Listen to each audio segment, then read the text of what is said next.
아, 핀마이크 됩니까? 네.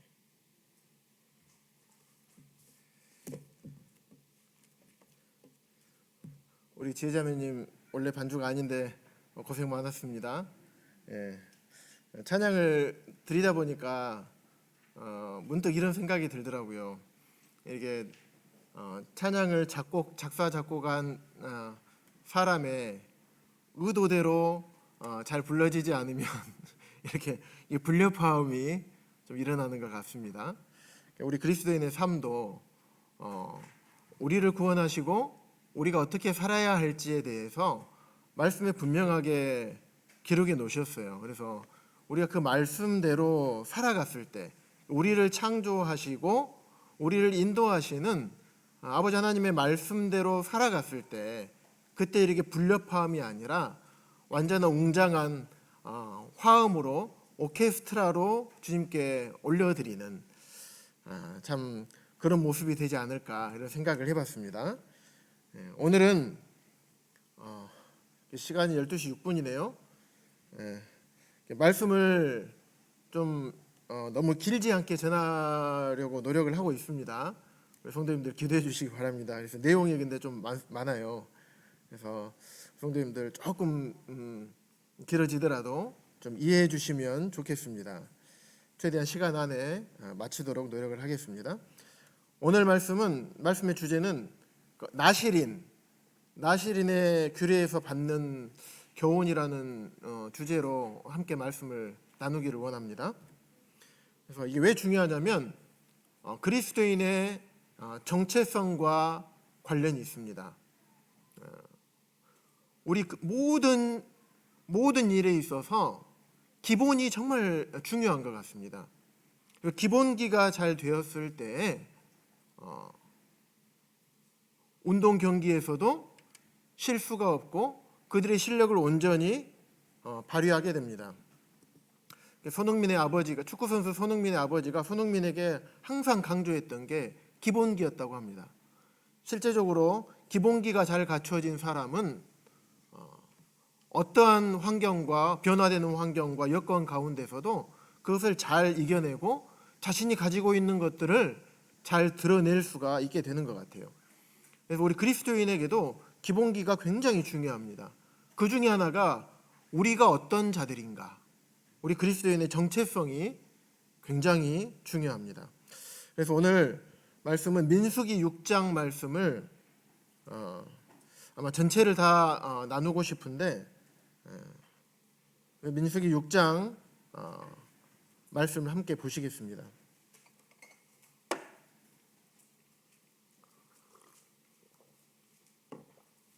시간상 전체를 읽지 않겠습니다. 한 구절 한 구절 살펴보면서 강의 형식으로 말씀을 전하도록 하겠습니다. 먼저 민수기라는 성경은 우리 성도님들 잘 아는 것처럼 백성 민자에다가 사람 숫자 할 때 수, 그 백성의 수를 기록한 백성의 수를 세다라는 그런 의미가 있습니다. 그래서 민수기의 배경을 잠깐 살펴보면 이때 민수기의 배경은 이스라엘 백성들을 출애굽시키고 난 뒤에 약 한 2년 2개월, 2년 조금 넘은 그런 시점이었습니다. 그래서 가나안 정복을 준비할 주님께서 이스라엘 백성들을 적과 꿀이 흐르는 가나안 땅으로 인도하실 때 가나안에 살고 있는 민족들을 정복을 해야 되잖아요. 그래서 가나안 정복을 준비하는 내용이 이 민수기에 기록되어 있습니다. 그래서 이 당시 1장에 보시면 보시지 마시기 바랍니다. 1장에 보면 출애굽한 사람들에 대해서 숫자에 대해서 기록을 했는데 약 60만 3,550명입니다. 장정의 숫자만, 남자의 숫자만 그렇다는 얘기입니다. 여자와 아이들이 제외된. 그래서 이 인구를 요단강을 건너서 가나안까지, 출애굽해서 요단강 건너서 가나안까지의 인도를 해서 가야 됩니다. 엄청나게 많은 숫자죠. 그 많은 숫자를 다 인도해야 돼요. 그러면 무엇이 필요할까요? 우리 군대 다녀오신 성도님들은, 형제님들은 잘 아시겠지만 한 100명 중대나 일개 포대 행군을 하더라도 어떻습니까? 한 40km 행군하는데 한 뭐 6시간 걸리나요? 그 정도 행군하는데 오와 열 어떻게 가야 될지, 어떻게 열을 맞추고 어떤 행군의 행렬로 가야 될지를 철저하게 교육을 합니다. 그래서 그 40km를 가게 되는 거거든요. 그래서 행군 순서, 또 쉴 때 이스라엘 12지파의 진을 어떻게 설치를 해야 되는지, 진의 위치나 이런 편성들에 대해서 민수기 2장에 기록을 하고 있습니다. 그래서 3장에서 4장에서는 출발 전에 레위인들이나 제사장들, 이들의 임무를 기록하는 내용이 3장과 4장에 기록이 되어 있습니다. 그리고 5장에는 죄를 지었을 때 어떤 정결하게 하는 법을 재정비하는 내용이 기록이 되고, 그 다음에 이 6장이 기록되어 있는 것입니다. 민수기 6장은 크게 한 4부분으로 나눠서 보시면 좋을 것 같아요. 6장 1절부터 8절까지는 나실인의 소원에 대해서 기록이 되어 있고, 9절에서 12절까지는 이 나실인이 부정하게 되었을 때 어떻게 해야 되는지가 기록이 되어 있습니다. 13절에서 21절까지는 나실인이 어떻게 하면 나실인의 소원이 완성되었을 때 어떻게 되는 것인지 기록이 되어 있고, 22절부터 27절까지는 하나님께서 제사장인 아론에게 백성들을 어떻게 축복하라고 하신 제사장의 축복이 기록이 되어 있습니다. 네, 그래서 오늘 이 나실인, 그럼 나실인에 대해서 살펴볼 건데, 나실인이 도대체 어떤 사람인가? 나실인이라고 하는 것은 원어적으로 살펴볼 때 구별된, 구분된, 또 때로는 헌신된, 또 다른 의미로는 분리된 사람들이라는 의미가 있습니다. 그래서 이 나실인 같은 경우는 자신을 구분해서 드려요. 그런데 크게 2가지로 구분을 합니다. 뭐냐면 일정 기간, 뭐 60일, 90일 어느 정도 기간을 정해서 내가 스스로 정하는 겁니다. 스스로 정해서 나실인임을 자처를 하는 것이에요. 일정 기간을 정해서 그 기간 동안에 나실인으로 살겠다라고 하는 나실인이 있고, 둘째는 삼손아시죠? 삼손처럼 날 때부터 나실인으로 드려진 이런 나실인이 있습니다. 근데 이제 참고로 신약에서는 이 나실인의 의미는 구원받은 모든 그리스도인들, 우리 모든 성도님들을 의미합니다. 그래서 우리 모든 성도님들이 나실인에 속한다고 할 수가 있습니다. 왜 그러냐면 우리는 교회로 모이잖아요. 교회는 어떤 곳입니까? 에클레시아, 불러낸 무리죠. 어디서부터 불러낸 무리들입니까? 죄와 죄의 형벌과 죄의 권세뿐만 아니라 세상에서부터 우리를 불러낸 무리들입니다. 세상으로부터 구분된, 분리된 무리라는 의미입니다. 그래서 신약에서의 나실인은 우리 모든 그리스도인들을 의미합니다. 그래서 오늘 말씀인 이 나실인의 규례를 통해서 우리 각자에게, 우리 그리스도인들에게 하시는 주님의 말씀을 함께 나누고자 합니다. 먼저 1절에 보시면 여호와 하나님께서 모세에게 말씀하여 이르시되, 하나님께서 모세를 통해서 말씀을 하셨죠. 그래서 2절 이스라엘 자손에게 전해서 그들에게 이르라. 남자나 여자가 특별한 소원, 특별한 소원 곧 특별한 소원이 무엇이냐? 그것은 나실인의 소원, 나실인의 소원을 하고, 그리고 자기 몸을 구별하여 여호와께 드리려고 한다면, 그 대상을 살펴보면 남자뿐만 아니라 여자가 드리는 소원도 하나님께서 받으신다는 것입니다. 그래서 이 소원이 무엇이냐? 특별한 소원이 무엇이냐? 그것은 나실인의 소원인데, 그것은 뭐냐? 자기 몸을 구별하여, 자기 몸을 구분해서 여호와께 드리는 것, 그것이 특별한 소원이고, 그것이 곧 나실인의 소원이었던 것입니다. 소원이라는 것은 하나님 앞에 하나님, 제가 이렇게 하겠습니다. 예를 들면 내가 어떤 심각한 질병에 있어서 주님, 이 질병에서 놓여주시면 주님, 제가 어떻게 살겠습니다. 반드시 주님을 위해서 이렇게 하겠습니다. 라는 것들, 뭐 이런 것들이 소원이 될 수가 있고, 어떤 것을 주시지 않더라도, 단서를 달지 않더라도 주님, 제가 앞으로 이렇게 살겠습니다. 라고 주님께 드리는 약속과 같습니다. 그래서 이스라엘 사람이라면 남자나 누구든지 나시린의 소원, 즉 하나님과 더 깊은 관계로 나아가기를 원하는 모든 사람들에게 이 길을 하나님께서 열어놓으신 것입니다. 하지만 이스라엘은 어땠습니까? 여기에서 실패를 했어요. 에레미야서에 보시면 2장 1절에서 2절에서 뭐라고 기록이 되어 있냐면, 제가 읽어드리겠습니다. 내 청년의 때를 인애와 내 신혼 때의 사랑을 기억하노니 곧 씨 뿌리지 못하는 땅 그 광야에서 나를 따랐습니다. 하나님께서 에레미야 선지자를 통해서 이스라엘에게 말씀하시는 거예요. 네 청년의 때 인애와 내 신혼 때의 사랑, 처음에 하나님을 어떻게 사랑했는지 그 부분을 하나님께서 에레미야 선지자를 통해서 이스라엘에게 말씀하신 거예요. 그 광야에서 씨 뿌리지 못하는 땅, 씨를 뿌리더라도 씨가 자라지 못하는, 열매를 맺지 못하는 그런 척박한 땅에서도 너희들이 나를 따랐다. 한데 뒤에 25절에 보시면, 그러나 너희들이 이방신들을 사랑하였은즉,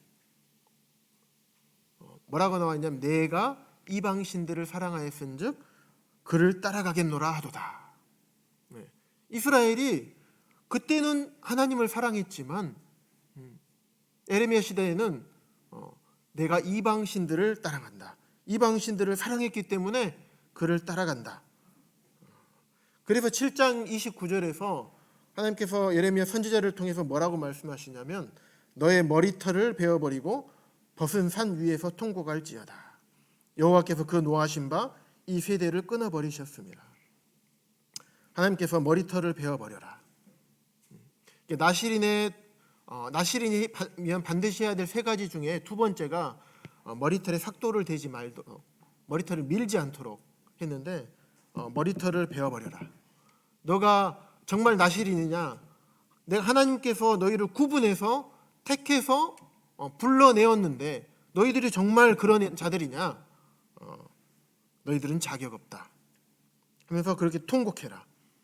그러면 하나님께서 경고하시는 말씀이 에레미야서에 기록되어 있습니다.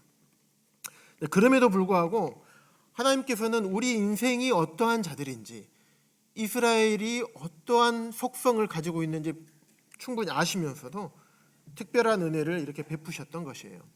누구든지 하나님께 다가가고자 하는 자들은, 하나님과 더 깊은 관계를 맺고자 하는 자들은 길을 열어 놓으셨습니다. 이것은 강요로, 아까 서두에 말씀드린 것처럼 어떤 하나님의 억지로, 강요로 인해서 되는 것이 아니었어요. 누구든지 나시린의 소원을 하고자 하면, 내가 그렇게 하고자 살고자 하면 주님께서 그 길을 열어 놓으신 것입니다. 우리 그리스도인에게도 동일한 것이에요. 우리들의 선택의 문제예요. 우리 모든 성도님들이 그리스도인답게 살고자 하느냐? 그렇지 않느냐? 이것은 나의 선택의 문제입니다. 나시린의 헌신을 드리고자 하는 것은 순전히 나에게 달려 있습니다. 내가 선택하는 거예요. 하나님께서는 하나님을 기쁘시게 하기 위해서 하나님의 자녀들, 우리 모두를 세상과 구분해서 우리에게 불러주셨습니다. 세상과 분리되기를 원하시고 세상과 구분되기를 원하셨습니다. 그래서 우리를 교회로 불러 모으시는 것입니다. 우리를 죄의 형벌에서 구원하시고 또 구별해 주신 것처럼 죄악된 세상과 죄악된 세상의 가치관, 세상의 문화로부터 우리를 분리하기를 원하셨어요. 그래서 우리 또한 나시린이 그랬던 것처럼 세상으로부터 구분된 삶을 살기를 원하시고, 그러한 삶을 하나님께서는 기뻐하십니다. 2절에서 중요한 것이 또 한 단어가 있는데 뭐냐면 보시면 여호와께입니다. 우리가 구별되는 목적, 나시린이 구별되는 목적, 나시린이 되고자 하는 목적, 그게 무엇이냐면 그들을 하나님께 드리기 위해서입니다. 이것이 우리 성도들의 삶에서 매우 중요합니다. 왜 우리가 구분되어야 하느냐? 내가 왜 주님 앞에 드리고자 하느냐? 왜 내가 세상과 구분된 삶을 살고자 하느냐? 왜 그렇게 살아야 하느냐? 그 목적이 뭐냐면 여호와께 드리기 위해서입니다. 방향이 잡혀 있지 않으면 똑바로 갈 수 없고 효율적으로 갈 수 없습니다. 지난 수요일 날 말씀을 전해드렸던 것처럼 사도 바울도 표대를 향해서 달려갔어요. 목표가 없으면 효율적으로 갈 수 없고 빨리 갈 수 없습니다. 목표가 없으면 힘을 낼 수가 없어요. 분명한 목적과 목표가 있어야지 우리가 힘을 내서 삶을 살아갈 수 있는 것입니다. 분명한 목적이 있었을 때 우리 삶에 헌신의 동력이 생기는 거예요. 그래서 구약 시대에서는 이스라엘 백성 중 일부만 하나님께 선택된, 날 때부터 나시린으로 된 선택된 자들 일부죠. 그리고 모든 이스라엘이 나시린의 삶을 소원하지 않았어요. 자기가 원하는 사람들, 삶을 살아가고자 하는 사람들만 나시린의 소원을 할 수 있었습니다. 하지만 이 신약 시대에서는 모든 성도님들이, 우리 모든 그리스도인들이 이 성별된 삶을 살도록 되어 있습니다. 그 삶을 위해서 우리를 부르시는 것입니다. 그래서 이 나시린의 소원은 무엇을 금기하고 제약하고 그런 거기에 초점이 맞춰져 있기보다는 하나님께로 자신을 드리는 데에 더 초점이 맞춰져 있습니다. 그래서 이 기준으로 오늘 말씀을 보시면 좋겠습니다. 나시린의 규례는 아까 말씀드렸듯이 총 3가지로 기록이 되어 있습니다. 첫 번째는 3절부터 4절입니다. 포도주와 독주를 멀리하며 포도주로 된 초나 독주로 된 초를 마시지 말며 포도즙도 마시지 말며 생포도나 건포도도 먹지 말지니. 이게 다 무엇하고 관련이 있습니까? 포도. 다 포도하고 관련이 있습니다. 그래서 포도로 된 것, 포도 자체뿐만 아니라 포도를 통해서 이용해서 가공된 모든 것들을 먹지 말라고 하는 겁니다. 이게 지중해 근방에서는 포도는 생명과 같아요. 왜냐하면 포도가 열리는 그 계절이 그 지중해 근방의 건기 때 포도가 열려요. 햇빛이 쨍쨍 내리고 비가 오지 않는. 그래서 물이 굉장히 귀한 그 시기에 포도가 열리는 거예요. 하나님께서 그 지중해 근방에 사람들을 살게 하기 위해서 포도를 그때 주신 겁니다. 뭐냐면 물이 없어요. 농사를 짓기 위해서 웅덩이를 다 만들어 놓는데 웅덩이가 다 말라버려요. 어떻습니까? 씻을 물은커녕 먹는 물도 부족해집니다. 그때 이 포도를 이용해서 포도즙과 포도주, 그리고 그때 건포도나 이런 것들을 만들어서 지중해 근방에 있는 사람들의 목을 축이게 하셨던 것입니다. 그래서 그들의 목마름, 그래서 이 포도즙은 술이 아니라 그들에게 있어서는 생명수와 같았습니다. 그래서 그들의 목마름을 해결해 주는 그런 귀한 음식이었어요. 그래서 당연히 먹을 수 있고 당연히 또 먹어야 하는 그런 음식임에도 불구하고 나시린은 먹지 않아야 합니다. 일반적으로 포도나 포도주는 다른 성경에서 하나님과 사람을 기쁘게 하는 이런 음식으로 묘사하고 기록되어 있습니다. 그런 것들을 일반적으로 상징을 해요. 포도나 포도주는. 그런데 이 민수기 6장에 있는 포도주는 그렇지 않습니다. 그 반대의 의미가 있습니다. 포도주와 독주를 멀리하고 독주와 같이 사용이 되었습니다. 그래서 일반적으로 사용되는 어떤 영적의 기쁨의 이미지가 아닌 여기서는 땅에 속한 기쁨을 의미를 합니다. 그래서 땅에 속한 기쁨을 나시리는 절제해야 함을 말하고 있는 것입니다.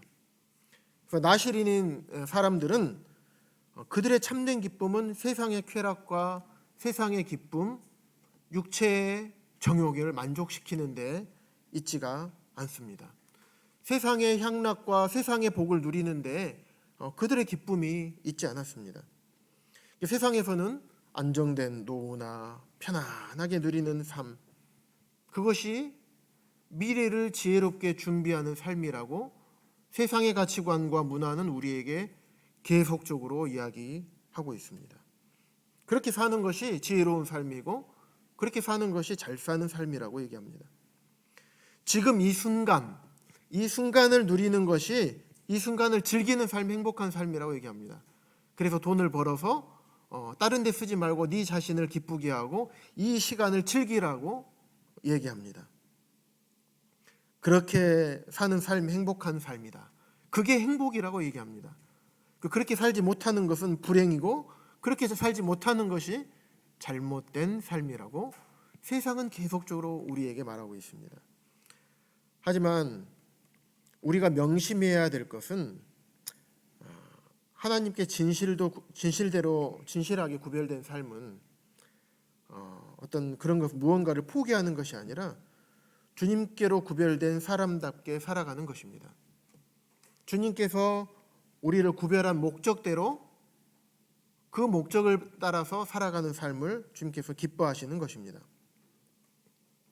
그래서 4절에 보시면 자기 몸을 구별하는 모든 날 동안에 어느 한 시점만 그러는 것이 아니라 자기 몸을 구별한 주님께 나시린으로 서원한 그 기간 동안 우리 그리스도인은 아까 어떤다고 말씀드렸습니까?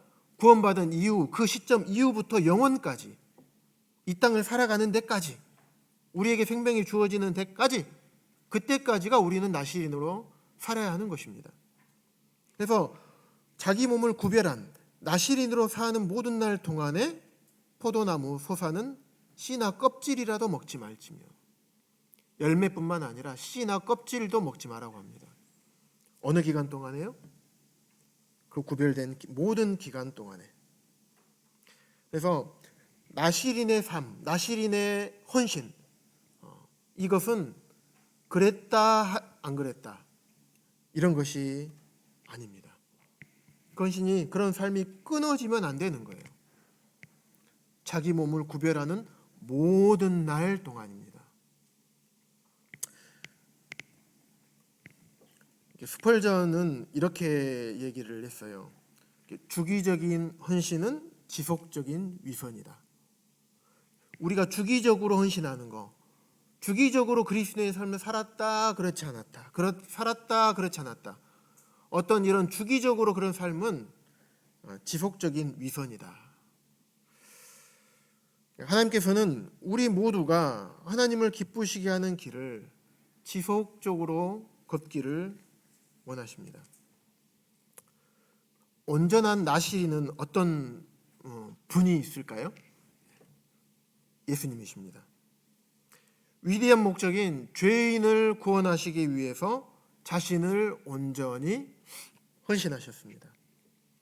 그분이 누릴 수 있고 당연히 누려야 되는 하늘 보좌를 버리시고 그분이 누리지 않아도 될, 받지 않아도 될 수치와 모욕과 고난과 고통과 불편함을 친히 담당을 하셨습니다. 예수님이 존귀와 영광을 받으시기에 부족하신 분이십니까? 그렇지 않죠? 예수님 이 땅에 내려오셨더라도 만물의 주인이시고 하나님의 아들이시기 때문에 이 땅에서도 누릴 수 있는 권리가 있었습니다. 안락한 삶, 건강한 삶, 배부른 먹거리, 편안한 집, 가족과의 그런 행복, 가족과의 생활, 경제적인 부다 누릴 수 있었습니다. 심지어는 십자가에 달리실 때 12영이나 되는 천사를 보내서 다 쓸어버리고 십자가에서 내려오실 수가 있었습니다. 달리지 않으실 권세도 있었습니다. 그런데 그 권리를 누리지 아니하시고 온전히 아버지 하나님의 뜻에 자신을 헌신하시고 순종하셨던 것입니다. 주님께서 태어나셨을 때부터, 이 땅에 오셨을 때부터 주님께서 우리를 위해 십자가에서 죽으시고 부활 승천하실 그때까지 주님은 단 한 번도 그분의 헌신된 삶을 접지 않으셨습니다. 굴곡 있는 삶을, 굴곡 있는 헌신을 하지 않으셨어요. 예수님께서 잡히시기 전에 아버지 하나님께 기도하신 요한복음 17장 말씀에 보시면 내가 세상에 속하지 아니함 같이 그들도 세상에 속하지 아니하였사옵나이다. 주님은 한 번도 세상에 속하신 적이 없었어요. 그리고 우리도 우리의 신분은 세상에 속하지 않았다라고 말씀을 하십니다. 그런데 우리는 신분은 그렇지만 우리의 삶은 세상에 들어갔다가 나왔다가 세상에 발을 넣었다 뺐다 이걸 수없이 반복을 하는 그런 우리가 오류와 실수를 또 그런 어리석음을 참 우리는 범하고 있습니다. 나실인에게 중요한 것은 포도와 포도주, 포도와 관련된 모든 음식을 먹지 않는데 그 초점이 맞춰져 있지 않았습니다. 그거를 먹는 것 자체로는 해가 없었어요. 하지만 나실인에게 중요한 것은 무엇이었냐면 하나님의 말씀에 순종하는 것이었습니다. 고린도전서 말씀에 모든 것이 가하나 모든 것이 유익한 것이 아니고 모든 것이 가하나 모든 것이 덕을 세우는 것이 아니었습니다. 그 자체로는 불법은 아니었어요. 합법적이고 모든 사람이 누리는 것, 일반적으로 누리는 것들이에요. 그들에게는 생명수와 같은 것들이었어요. 일반적으로 누릴 수 있는 것은 누리지 않았어요. 왜 누리지 않았습니까? 자신을 하나님께 드리기를 원했기 때문에, 소원했기 때문에, 드렸기 때문에. 그래서 그들은 그러지 않았던 것입니다. 우리가 세상을 살아가면서 이런 것을 추구해도 되고 이런 것을 누려도 되고 물론 그렇습니다. 하지만 누려도 되지만 그런 것들을 누리다 보면 어느 순간에 우리의 마음과 우리의 생각을 점점 잠식해 오는 것을 우리 성도님들도 다 아실 것입니다.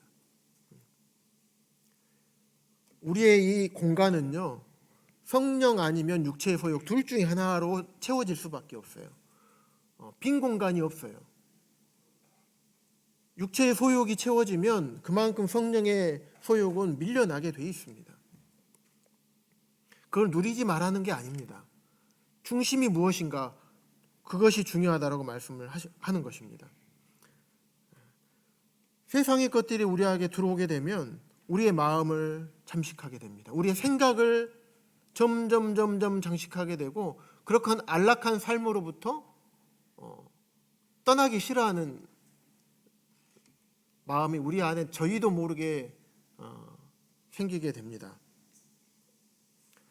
서 있으면 앉고 싶고 앉고 있으면 눕고 싶고 누워 있으면 자고 싶은 것이 사람의 속성입니다.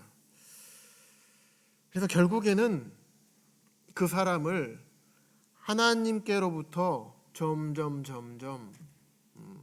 멀어지게 합니다. 마귀는 그만큼 은밀하고 교묘합니다. 그래서 이것이 매우 중요하고 우리들은 매우 조심해야 됩니다.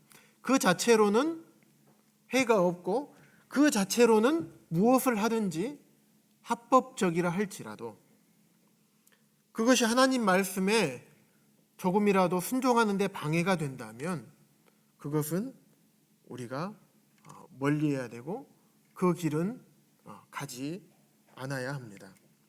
겉으로 보기에는 아무런 해가 없을지라도 무해한 것처럼 보일지라도 그것이 나중에는 우리 성도님들의 삶을 조금씩 잠식해 올 겁니다. 그건 분명합니다. 분명해요. 왜냐하면 저도 그런 경험들을 많이 하고 살고 지금도 여전히 그런 경험을 하고 살고 있기 때문에 성도님들께 자신 있게 말씀을 드릴 수 있습니다. 주님이 일하시면 사단도 반드시 일합니다.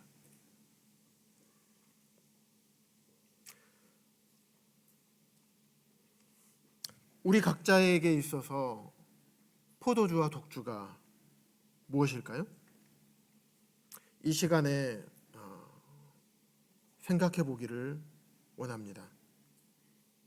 아무리 그것이 합법적이고 성경에 명백하게 명문화해서 기록되어서 그게 죄라고 기록되지 않았다 할지라도 그것들이 우리의 마음과 영혼을 하나님과의 관계를 맺는데, 성도들과의 원만한 관계를 맺는데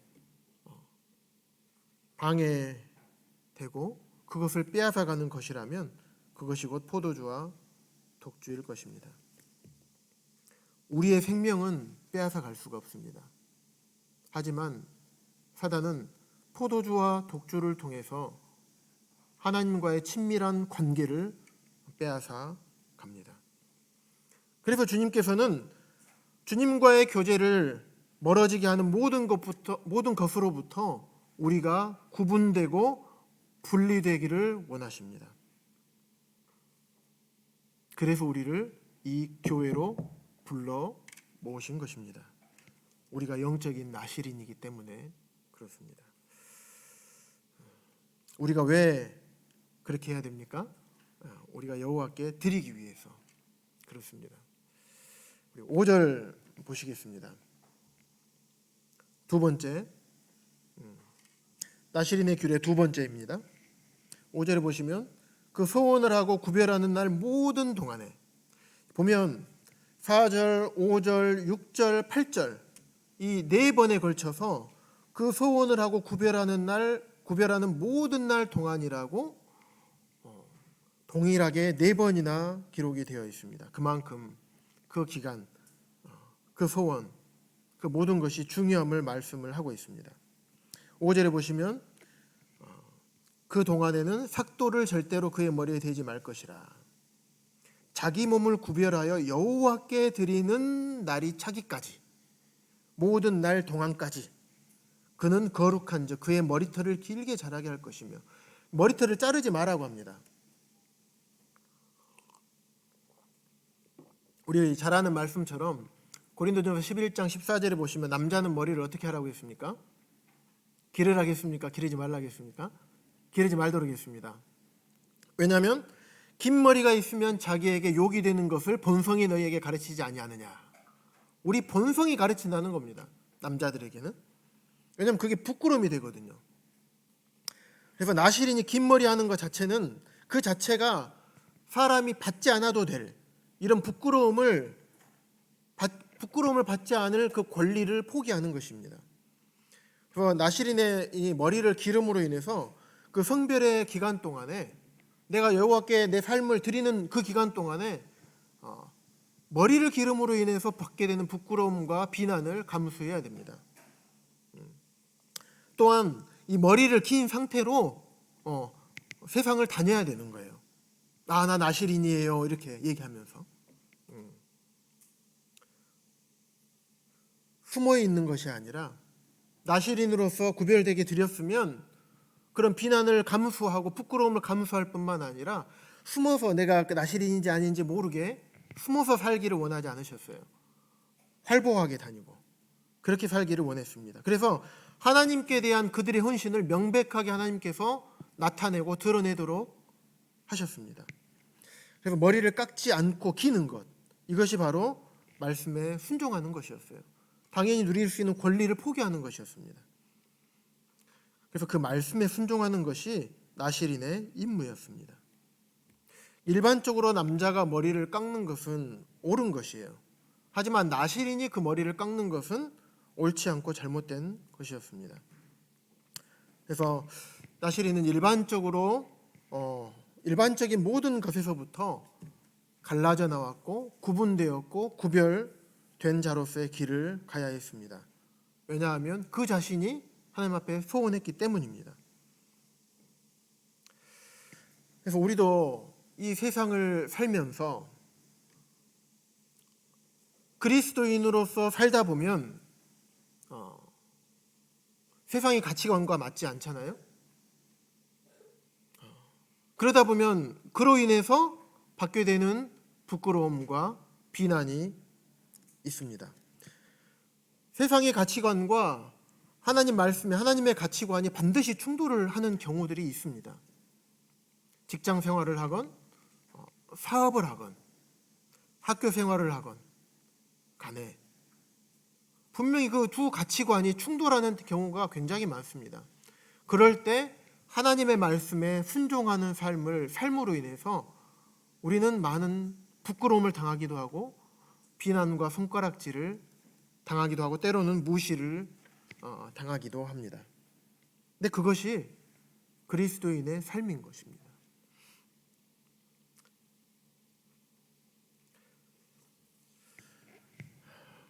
예배를 드리기 위해서, 성도들과의 교제를 위해서, 하나님의 말씀을 듣기 위해서, 사랑하는 성도님들과 함께 하기 위해서, 주님의 일을 하기 위해서 우리가 시간을 내고 물질의 손해를 감수합니다.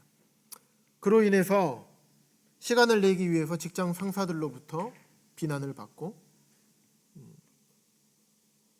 손해를 봅니다. 회사에서 승진이 더뎌지기도 하고 때로는 승진을 포기해야 되는 상황도 생깁니다. 일본의 어떤 한 형제님이 우체국에서 정년 퇴임을 하셨는데 그랬다고 하더라고요. 승진을 하기 위해서는 공무원 생활이 그렇다고 합니다. 승진을 하기 위해서는 내 상관에게 잘못 보이면 안 되는 거예요. 그래서 그들이 시키는 모든 불법적인 것들을 알면서도 해야 됩니다. 그래서 그런 것들을 알기 때문에 그 형제님이 모든 불법적인 것에서부터 나는 못하겠다. 그것은 곧 뭐냐면 승진을 포기하는 겁니다. 내 밑에 사람들이 올라오는 거예요. 내 위로 계속. 까마득한 신입이 나중에는 10년 뒤에 내 상관이 되어 있는 거예요. 그로 인해서 받게 되는 불이익과 그로 인해서 받게 되는 부끄러움을 그분은 받으신 거예요. 왜? 하나님 말씀에 순종하는 것하고 바꿀 수가 없었던 것입니다. 그래서 말단 직원으로 정년퇴임을 하신 거예요. 직장에서 술 마시지 않고 정직하게 일함으로 인해서 우리는 받게 되는 핍박과 고난, 비난을 받을 수가 있습니다. 그럴 때 우리는 어떻게 합니까?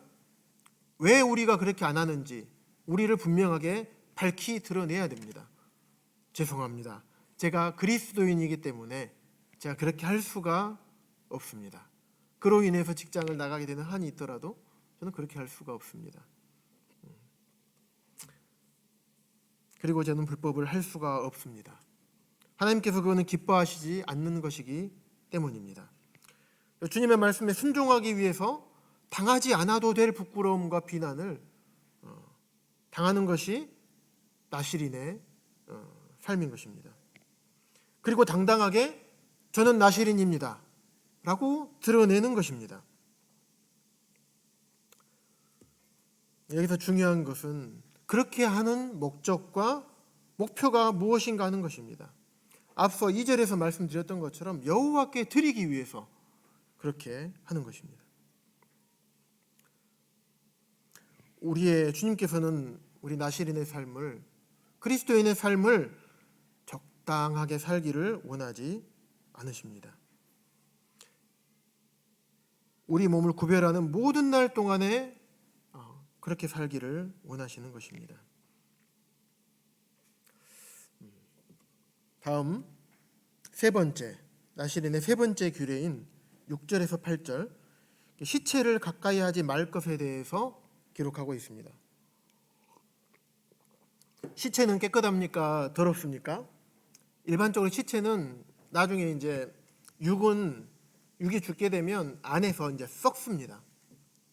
그래서 굉장히 병균이 엄청나게 많아지고 온갖 해로운 것들이 나오게 됩니다. 그 과정에서. 일반적으로 성경에서 시체는 부정하게 하는 의미가 있습니다. 레위기 21장에 보면 제사장들에게 시체를 만지지 말고 가까이 하지 말 것에 대해서 기록하고 있습니다. 제사장들은 제사를 주관하고 있는 사람들이잖아요. 하지만 제사장들에게는 자신의 가족들이 죽었을 때에는 그것을 만지는 거 허락을 했어요. 그런데 대제사장은 또 달라요. 대제사장은 가족이 죽을지라도 가까이 하지 말라고 얘기를 합니다. 나시린에게도 동일한 대제사장과 같은 규례가 적용이 된 것입니다. 엄격한 기준이 적용되었습니다. 왜 그러냐면 하나님께 드리는 표가 그의 머리에 있기 때문이라고 말씀을 하고 있습니다. 나시린은 하나님께 드린 바 되었기 때문에 죽음에 더럽게 하는 세력에서 완전히 구별되기를 원하십니다. 그게 가족이라 할지라도. 그런 의미가 뭐냐면 완전하게 죄의 권세로부터 더럽게 하는, 우리 그리스도인을 더럽게 하는, 나시린을 더럽게 하는 그게 아주 작은 것이라 할지라도, 그게 가족이라 할지라도 그것을 주님께서는 멀리하라라고 말씀하십니다. 결코 가족을 멀리하라는 게 아닙니다. 이것은 우선순위를 어디에다 둘 것이냐의 문제예요. 가족을 사랑하고 가족을 위해서 우리가 삶을 살아야 되죠. 부모님을 공경해야 되고 아내를 사랑하고 자녀를 사랑해야 됩니다. 자녀를 위해서 우리의 삶을 헌신되게 살아야 됩니다. 하지만 그런 가족과 하나님의 가치가 충돌할 때가 우리가 살다 보면 있잖아요. 그럴 때 어떻게 해야 되느냐는 것입니다. 우선순위를 하나님께 두기를 말씀을 하고 있습니다. 그러므로 인해서 아주 작은 것이라 할지라도, 아주 소중한 것이라 할지라도 그것이 우리의 삶을 더럽히는 것이고 하나님께 나아가기를 방해하는 것이라면 그것을 멀리하라고 말씀을 하고 계십니다. 그래서 하나님과의 관계 속에서 작은 틈이 생긴다면 그 틈을 통해서 어김없이 사단이 들어오게 됩니다. 그 틈을 점점 벌리게 되는 것입니다. 그래서 주님의 일을 먼저 생각하게 하는 것이 아니라 육체의 일을 먼저 생각하게 하는 것이에요. 그래서 주님과의 관계가 소원해지고 그러므로 인해서 주님께서 주시는 기쁨을 누리지 못하게 됩니다. 그로 인해서 영적인 힘을 잃어버리게 됩니다. 우리 그리스도인의 힘이 어디서 나오느냐? 그것은 주님과의 풍성한 교제 가운데서 나오는 성령님의 능력을 통해서 우리 그리스도의 힘이 나오는 것입니다. 하지만 육체의 소욕은 성령님의 힘을 발휘할 수 없게 합니다. 항상 육체의 소욕과 성령은 대립이 됩니다. 그래서 작은 틈이라도 용납하지 말아야 될 것을 말씀하고 계십니다. 그래서 하나님께서 요구하시는 것은 혈연 관계에서 요구하시는 것보다 더 중요한 것입니다. 그래서 주님에 대한 사랑이 우선순위의 문제라고 말씀드렸습니다. 주님에 대한 사랑이 나와 주님에 대한 관계가 먼저 잘 확립이 되게 되면 가정 안에서 사랑도 기대할 수가 있습니다. 가정 안에서 부부 간에 가족 간에 사랑이 넘치게 됩니다. 교회 안에서 성도들 간에 사랑이 넘치게 됩니다. 주님과의 관계가 온전히 회복이 되면 부부 간에 화평이 생기고 부부 간에 평안이 생깁니다. 가정에, 교회에 평안과 기쁨이 넘치게 됩니다. 주님과 반대로 주님과의 관계가 멀어지게 되면 그 모든 관계가 깨어지게 됩니다. 관계의 근본이 거기에 있는 것입니다. 만약에 주님과의 관계에서 실패하게 되면 구원은 받았지만 세상 사람들과 별 다를 바 없이 살게 됩니다. 그리스도인을 그리스도인답게 하는 힘의 원천은 바로 주님과의 관계가 있는 것입니다. 따라서 시체, 이 죽음은 이 세상의 특징이에요. 그것부터 나시린이 스스로 정결하게 해야 됩니다. 그 근처도 가지 말 것을 말씀하고 계십니다. 사사기 14장에 보면 삼손 이야기 잘 아시죠? 삼손이 1절에서 뭐라고 나와 있냐면 삼손이 딥나에 내려가서 그곳에 블레셋 사람들 중 들릴라를 본 거예요. 한 여인을 들릴라를 보고 이렇게 뿅 이렇게 가버린 거예요. 눈에서 하트가 막 나오는 거예요. 걷잡을 수 없게 되는 거예요. 딥나에 내려가지 않았으면, 이 세상에 내려가지 않았으면 보지 않았을 것을 보게 되는 것입니다. 디나도 마찬가지였죠. 그래서 그런 몰골을, 그런 흉한 꼴을 당하게 된 것이에요. 삼손도 마찬가지였습니다. 날 때부터 나실인이었어요. 하나님께 드려진 바 되었고, 그래서 그의 머리카락을 자르면 안 되는 사람이었습니다. 그런데 들릴라의 무릎을 그리워하게 되고 들릴라의 품속에서 나실인의 삶을 점점 잃어버리게 되었어요. 자신의 정체성을 잃어버리게 됩니다. 결국에는 그의 머리를 잘려서 모든 힘을 잃어버렸어요. 그래서 나중에 어떻게 됐습니까? 두 눈을 뽑히고 두 눈이 뽑혔어요. 머리 다 잘려서 힘 다 잃었습니다. 그래서 맷돌을 돌리는 모모 쇠사슬에 묶여가지고 맷돌이를 돌리는 처지로 나락으로 떨어졌어요. 사람들로부터 온갖 모욕과 조롱을 받았습니다. 삼손이 힘을 잃어버린 이유가 뭡니까? 머리를 잘려서가 아니에요. 사사기 16장 20절에 보시면 여호와께서 이미 자기를 떠나신 줄을 깨닫지 못하였더라. 머리를 잘린 것이 문제가 아니라 나실인의 소원을 잊어버림으로 여호와 하나님과 함께 하던, 내 안에 계시던, 그 삼손 안에 계시던 삼손의 능력의 근원이신 하나님의 능력이, 하나님께서 그 안에서 떠나버리게 된 거예요. 삼손 힘의 근원은 머리카락이 있는 게 아니었어요. 그 안에 계신 여호와 하나님으로부터 오는 능력이었습니다. 하나님께서 그를 떠나셨기 때문에 힘을 잃어버린 것이었어요. 유괴에 순종하면 그렇게 비참하게 되는 것입니다. 하나님과의 교제가, 하나님과의 관계가 멀어지게 되고 성령님의 능력이 없어져 버리는 거예요. 우리 안에 성령의 능력이 증발해 버리게 됩니다. 그러면 삼손과 같은 비참한 삶을, 큰 희생을 치르게 됩니다. 그래서 그렇게 되는 아주 작은 것이라 할지라도 멀리하라고 말씀하고 계십니다. 다음 9절에서 12절 말씀을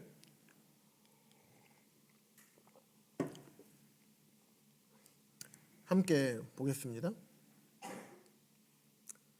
9절에서 12절은 나실인이 의도치 않게 부정하게 되었을 때 어떻게 해야 되는가라고 얘기를 되어 있습니다.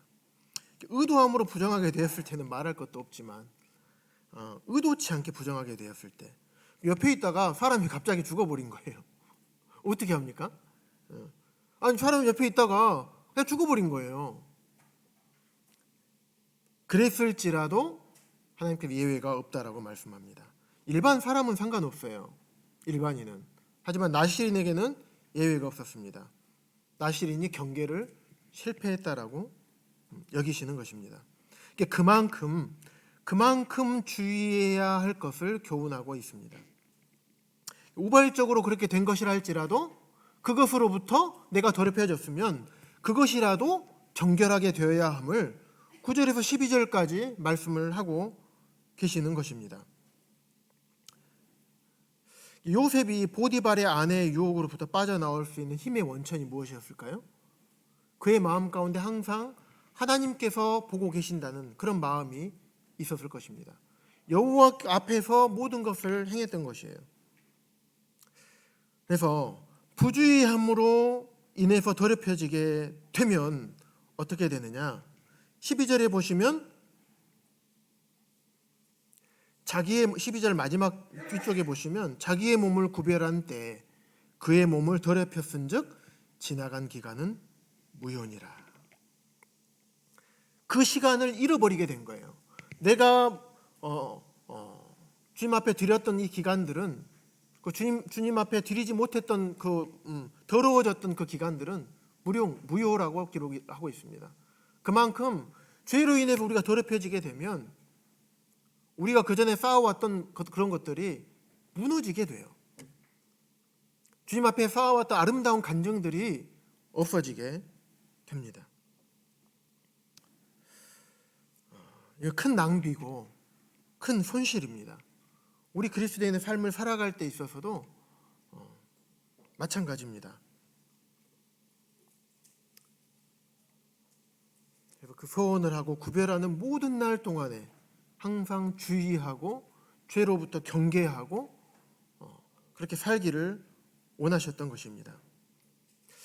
하지만 나시린이 이렇게 실패를 했다 하더라도 끝났으니까 이제 너 나시린 하면 안 돼.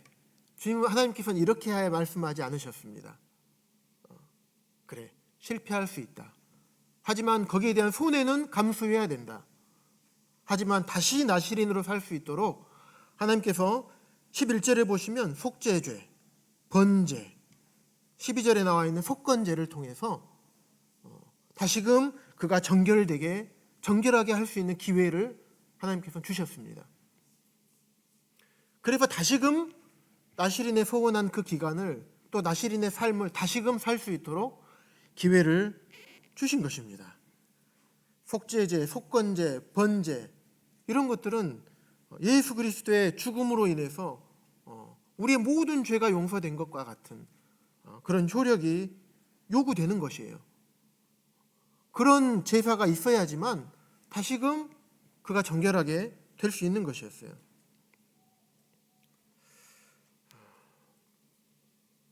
우리도 마찬가지죠. 우리가 어떻게 그리스도인이 되었습니까? 주님께서 우리의 죄값을 위해서 모든 고통과 고난과 비난과 손가락질, 모욕과 또 심지어는 생명까지 아낌없이 내어줄 수밖에 없었던 것입니다. 그런데 우리는 죄에 대해서 얼마나 소홀히 여기는지,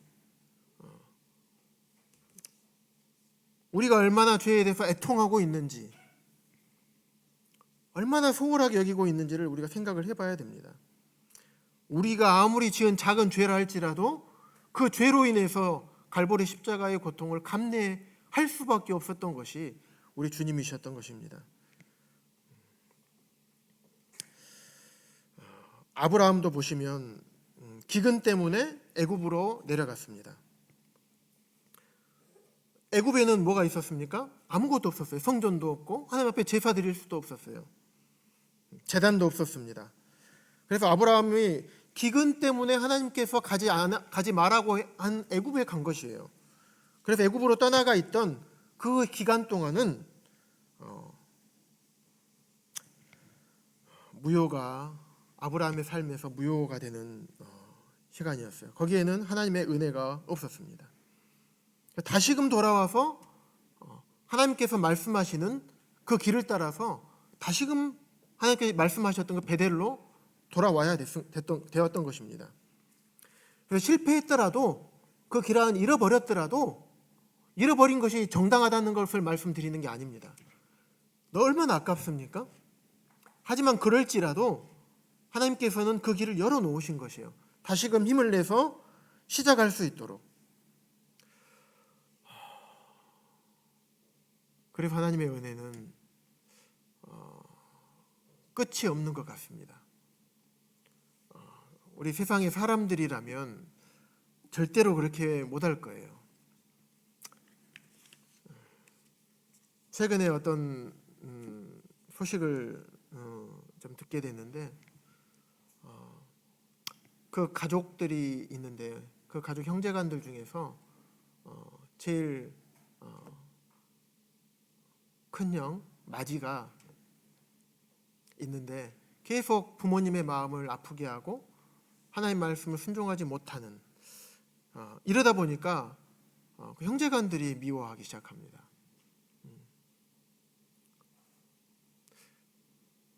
우리 인생이 그렇더라고요. 형제간들조차도 받지 못하고 미워하고 멀리 하려는 마음이 생기는 것이 우리 사람인 것 같아요. 하지만 하나님께서는, 우리 주님께서는 그러지 않으셨어요. 뼛속까지 죄인이고 얼마나 나를 자주 멀리 할 것을 아시면서도 우리를 구원하셨을 뿐만 아니라 다시금 우리가 주님 앞에 살려고 하는 마음이 넘어졌다가도 다시금 살 수 있도록 그런 길을 열어주시고 우리의 그런 마음을 부어주시고 그런 기회를 여전히 주시는 것이에요. 이게 주님의 은혜인 것 같습니다. 13절에서 20절에 보시면 나시린이 그의 삶을 온전히 그 소원을 완성했을 때 20절에 보시면 맨 끝에 그 후에는 나시린이 포도주를 마실 수 있느니라. 주님께서 온전한 나시린이었던 주님께서 그 사역을 완전히 끝까지 감당하신 후에 모든 영광을 받으셨던 것처럼 우리도 그리스도인의 삶을 온전히 삶으로 인해서 주님께서 다시 오셨을 때 또 주님께서 우리를 부르실 때 주님으로부터 오는 칭찬과 온전한 기쁨을 맛보게 될 것입니다. 그 소원이 완성되었을 때 다시 포도주를 먹게 될 것입니다. 천년왕국 때 주님과 함께 왕노릇하며 누리게 될 것을 우리에게 말씀을 해주고 계십니다. 우리의 소원은 이 땅에 있는 것이 아님을 여러 번 말씀을 드렸습니다. 이 땅에 인생에 정해진 것은 72, 80 수십 년 동안 나중에 몇십 년 편하고 부한 삶을 누리기 위해 수십 년 동안 노력하는 삶이 우리 인생인 것이에요. 하지만 주님께서는 1000년 동안 주님과 함께 왕노릇 할 것에 대해서 소원을 품으라 하시고 그 상급을 우리에게 그런 복을 우리에게 주시겠다라고 말씀을 하고 계십니다. 그러면서 22절부터 27절까지 여호와께서 모세를 통해서 아론에게 말씀하십니다. 아론, 너희들은 이스라엘을 이렇게 축복해라. 여호와는 내게 복을 주시고 너를 지키시기를 원하며 여호와는 그의 얼굴을 내게 비추사 은혜 베푸시기를 원하며 여호와는 그 얼굴을 내게로 향하여 드사 평강 주시기를 원하노라 할지니라 알아. 주님은 이런 분이십니다. 하나님의 마음을 우리를 인생을 향한 하나님의 마음을 알 수가 있습니다. 이런 나시린의 법 이런 것들을 우리에게 정결하게 하는 5장에 있는 살펴보진 않았지만 민수기 5장에 있는 정결하게 하는 법들을 우리에게 기록해 놓으신 것이 우리를 얽어매고 우리를 제약하고 제한하고 위협하고 그러기 위해서가 아니라 하나님께서 우리에게 복을 주시기를 원하시는 겁니다. 악한 것으로부터 그 복을 빼앗는 것으로부터 우리를 지키기를 원하십니다. 그래서 하나님께서는 하나님의 얼굴을 우리를 향하여 들어서 우리가 하나님으로부터 오는 평강과 평화를 누리기를 원하시는 것입니다. 우리에게 베푸시는 은혜를 우리가 누리기를 원하시기 때문에 이런 말씀들을 주시는 것이에요. 주님은 그런 분이십니다. 이런 주님을 우리가 사랑하지 않을 수 있을까요? 이런 주님의 말씀에 우리가 순종하지 않을 수 있을까요? 이런 주님께 우리의 삶과 우리 몇십 년 되지 않은 우리의 인생을 드리지 않을 수 있을까요? 우리가 생각해 볼 필요가 있습니다. 우리는 나시린으로 부름을 받은 존재입니다. 주님께서 자신의 생명을 대가로 우리를 부르셨어요. 그리고 우리를 세상으로부터 죄로부터 세상의 가치관과 문화로부터 우리를 불러내어서 구분된 무리로 분리된 자로 우리를 교회로 불러 모으신 것입니다. 하나님의 부르심을 받고 있는 우리 사람들입니다. 그래서 우리가 부르심이 합당한 나시린, 부르심이 합당한 그리스도인으로서 살아가는 삶을 사는 것이 주님께서 우리에게 원하시는 삶이 아닌가 생각해 보게 됩니다. 참 이것이 바로 우리 그리스도인의 정체성입니다. 이것을 우리가 잃어버리게 되면 우리의 힘을 잃어버리게 됩니다. 하지만 주님께서 오늘 말씀을 통해서 부르심이 합당한 삶, 하나님께서 주시는 복을 누리는 삶, 그런 그리스도인의 삶이 되기를 우리 모두에게 말씀해 주십니다. 이상으로 오늘 말씀을 마치겠습니다. 기도하겠습니다.